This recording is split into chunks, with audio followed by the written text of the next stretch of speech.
اللہ تعالیٰ نے اس قرآن کریم میں ارشاد فرمایا، یا ایھا الذین آمنوا کونوا قوامین بالقسط، اے ایمان والو انصاف پر قائم رہو اور اللہ تعالیٰ کے لیے گواہی دو،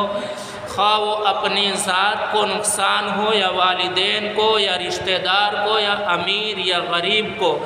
اللہ تعالیٰ تم سے زیادہ ان کا خیر خواہ ہے۔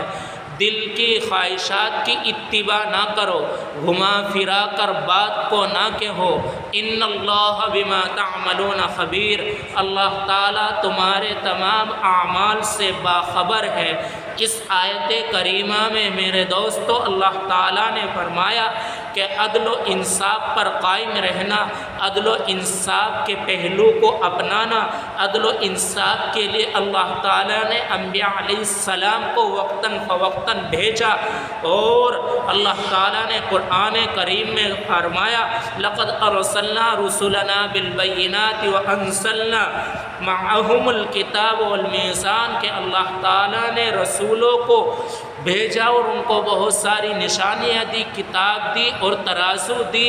تاکہ وہ سیدھے راستے پر قائم رہے اور غلط راستوں سے اپنی امت کو بچاتے رہے، عدل و انصاف پر قائم رہے۔ اللہ تعالیٰ نے قرآن کریم میں بھی یہی فرمایا کہ انصاف ہی کے ساتھ گواہی دو، اگرچہ وہ تمہارے یا تمہارے والدین یا رشتہ داروں کے خلاف ہی کیوں نہ ہو۔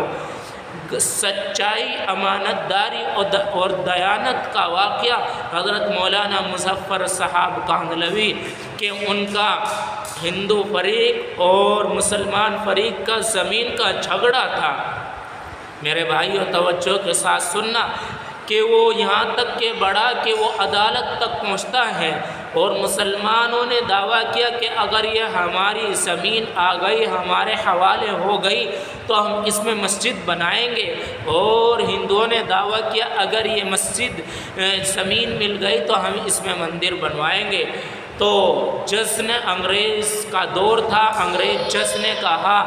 کہ کیوں نہ کسی کی بات پر اتفاق، جو آپ میں امین ہو، صادق ہو،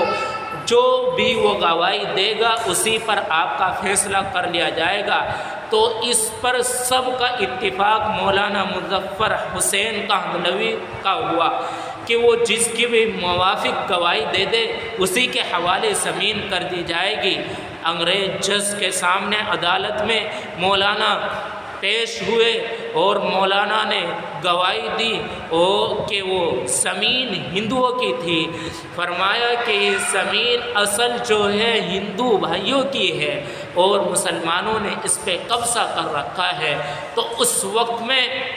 انگریز جج نے کہا تھا کہ آج مسلمان ہار گیا اور اسلام جیت گیا، اور اس جم غفیر میں،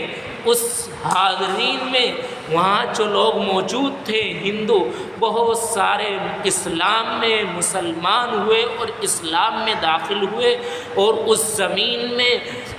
مسجد بنی اور مسجد بنوائی گئی۔ تو یہ میرے بھائیوں عدل و انصاف اور جب سچائی اور امانت داری کو قائم رکھا تو اللہ تعالیٰ نے اس طریقے سے اس میں مسجد بھی تعمیر کرائی۔ اسی طریقے سے پیارے حبیب صلی اللہ علیہ وسلم مدینہ منورہ سے نکلے،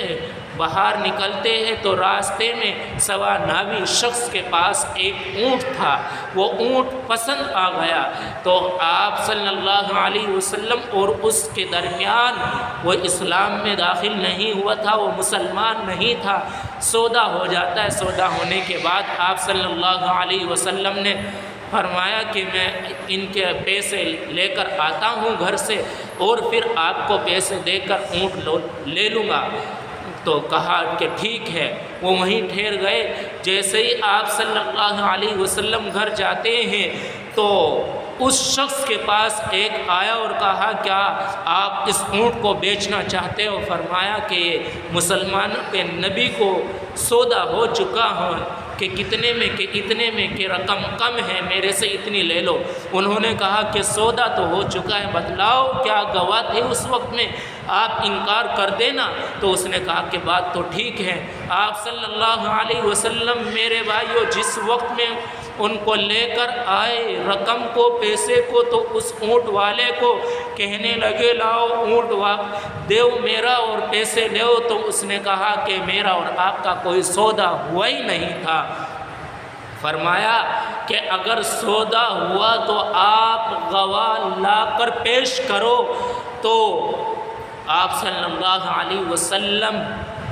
اس وقت میں اکیلے تھے، وہاں اس بات کو لے کر ایک جمع غفیر ہو جاتا ہے، لوگ اکٹھے ہو جاتے ہیں۔ حضرت خثیمہ رضی اللہ تعالیٰ عنہ میرے بھائیوں، انہوں نے گواہی دی کہ ہاں سودا ہوا ہے، اور پیارے حبیب صلی اللہ علیہ وسلم نے جتنے میں سودا کیا ہے اتنے میں ہی اونٹ کا سودا ہوا ہے۔ یہ آپ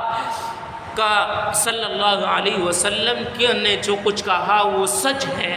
تو یہ اس نے کہا کہ اصل مجھے گواہ کی ضرورت تھی، تو گواہ پیش کر دیا کہ لاؤ پیسے دو اور اونٹ کو لے جاؤ۔ جس وقت میں اونٹ کو